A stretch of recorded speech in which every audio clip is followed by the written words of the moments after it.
अस्सलामु अलैकुम। वालेकुम सलाम हकीम साहब जी। कौन और कहाँ से देख रही हूँ? मैंने कहा मैं भी आज बात करूँ आपसे। कौन और कहाँ से कॉल कर रही हैं? रिकॉर्डिंग रिपीट ही देखती हूँ।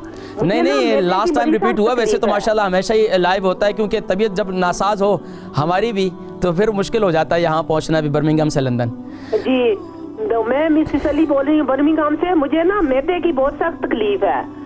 अच्छा। तो डॉक्टर तो कुछ वो कहते हैं, पता नहीं कोई कीड़े होते हैं, HP ग्लोरी वो है पेट में, तो वो बहुत दवाइयाँ दे रहे हैं पर मुझे उससे फर्क नहीं पड़ता। अब मेरा पेट ब्लोटिंग होना शुरू हो गया। मैदा मेरा ना फूल कर इतना सामने पता चलता बाहर निकल रहा है, पर कुछ नहीं है। उन्होंने अल्ट्रासाउंड किया है, कुछ नहीं है। अच्छा ये बताइए आपकी उम्र कितनी है?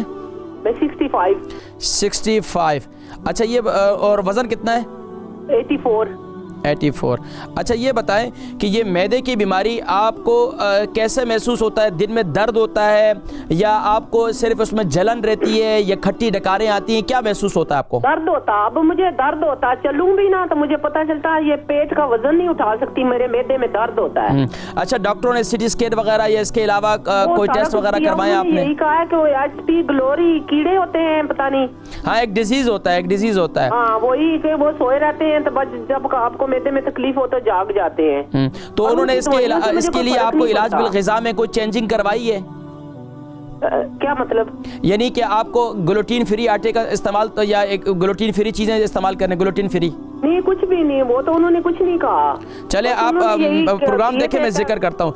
बर्मिंघम से हमारी एक और बहन थी, इनकी उम्र 65 है, 84 इनका वजन है। मैदा जो है इनका काफ़ी ख़राब रहता है। कहती हैं कि मैदे में यहाँ तक कि डॉक्टरों ने जो है एक डिजीज़ जो है उसका भी इन्होंने डायग्नोस किया।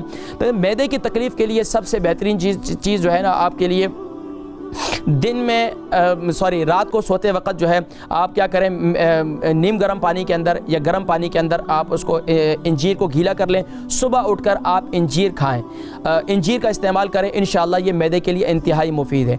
इसके साथ साथ अगर मैदे में बहुत ज़्यादा जलन रहती है, मैदे में बहुत ज़्यादा तेज़ाबियत रहती है, तो अब उसके लिए क्या करें, एक कावा है वो इस्तेमाल करें। वो क्या चीज़ है? बहुत आसान है, सिर्फ ज़ीरा, सौंफ और मिंट। इसका कावा बनाएं और कावा जो है जब भी आप खाना खाएं, खाने के बाद जो है थोड़ी सी सौंफ चबा भी लिया करें, और इसके साथ साथ जो है ये कावा जो है तकरीबन खाने के 1 घंटे के बाद इसे इस्तेमाल करना शुरू कर दें। तो इंशाल्लाह फिर मुझे अगले 7 दिन में दोबारा बताएं, तो इंशाल्लाह काफ़ी हद तक इंशाल्लाह आपके मैदे की तकलीफ़ जो है इंशाल्लाह वो ठीक होना शुरू हो जाएगी इंशाल्लाह।